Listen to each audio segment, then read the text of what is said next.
Hello friends, welcome back. Today let's talk about something very fascinating and very important for global security. Sweden has just announced the development of a new type of underwater drone called the Large Uncrewed Undersea Vehicle, or LUUV. Now this is not just another machine. This is a game changer for how countries defend themselves in the Baltic Sea. But why is Sweden investing in such a project? What exactly can this drone do? And how does this fit into the bigger global picture of rising tensions and new military technologies? Let's break it down step by step. The LUUV is basically a large underwater drone that looks and acts like a small submarine. But here's the catch. It doesn't need a crew on board. It operates autonomously. This means it can travel underwater, patrol vast areas, and detect threats without putting any Swedish sailor at risk.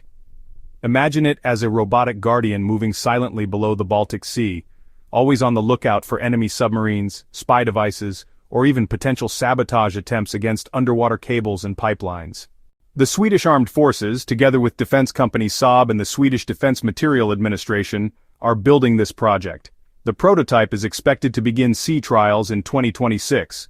Now here's something interesting. The first stage of this project is not very expensive compared to other military systems. The budget is around 60 million Swedish kroner, which is roughly $5 million US. In defense terms, that's a modest investment for something that could radically transform maritime security. If trials go well, Sweden could build an entire fleet of these drones. So, why does Sweden suddenly need such an advanced underwater system? The answer lies in recent events. The Baltic Sea is full of critical infrastructure, pipelines, communication cables, and surveillance systems.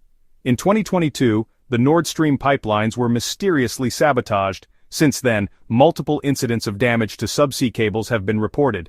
Add to this the increasing presence of Russian submarines in the region, and you have a very real, very visible threat. Sweden currently operates only 4 manned submarines, soon to be 5, which is much fewer than during the Cold War. Clearly there's a gap, and this underwater drone is designed to fill that gap. Now let's talk about what makes LUUV special. Unlike traditional submarines, LUUVs can be deployed in multiple numbers, covering far larger areas. They can operate for long periods without rest. They don't need food, water, or oxygen for crew, and they can go places that are too risky for manned submarines. The initial versions will be unarmed, but future versions could carry weapons or electronic warfare systems. This means they won't just watch. They could actively defend Swedish waters if needed. In other words, LUUV is not just a sensor. It could be a soldier under the sea. This project also ties directly into Sweden's new role within NATO. After officially joining, Sweden has been contributing to the alliance's mission in the Baltic Sea. NATO has already launched Operation Baltic Sentry to protect undersea cables and pipelines. Countries like Germany have deployed Israel's advanced Blue Whale submarine drone, and Latvia is developing smaller drones for coastal defense. So Sweden's LUUV is not just about national defense, it's about collective security. Together, these technologies are creating a digital and robotic shield across the Baltic Sea.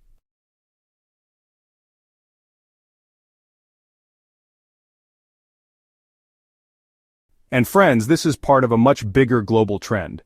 Around the world, militaries are moving towards unmanned and autonomous systems, not just in the air with drones but also on land and under the sea. Why? Because autonomy means safety, efficiency, and scalability. The US, China, Russia, and European nations are all working on their own versions of underwater drones.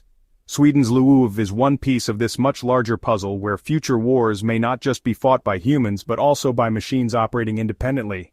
So, to summarize, Sweden is building an underwater robot, the LUUV, which will guard its seas, protect critical infrastructure, and support NATO missions. The first tests will begin in 2026, and if successful, we could see fleets of these drones patrolling the Baltic. This shows us how defense technology is evolving, quietly but powerfully under the sea. Thank you so much for watching. Do let me know if you'd like me to cover similar military technologies from around the world, like NATO's drone fleets or the future of submarine warfare. Until then, stay informed and stay curious.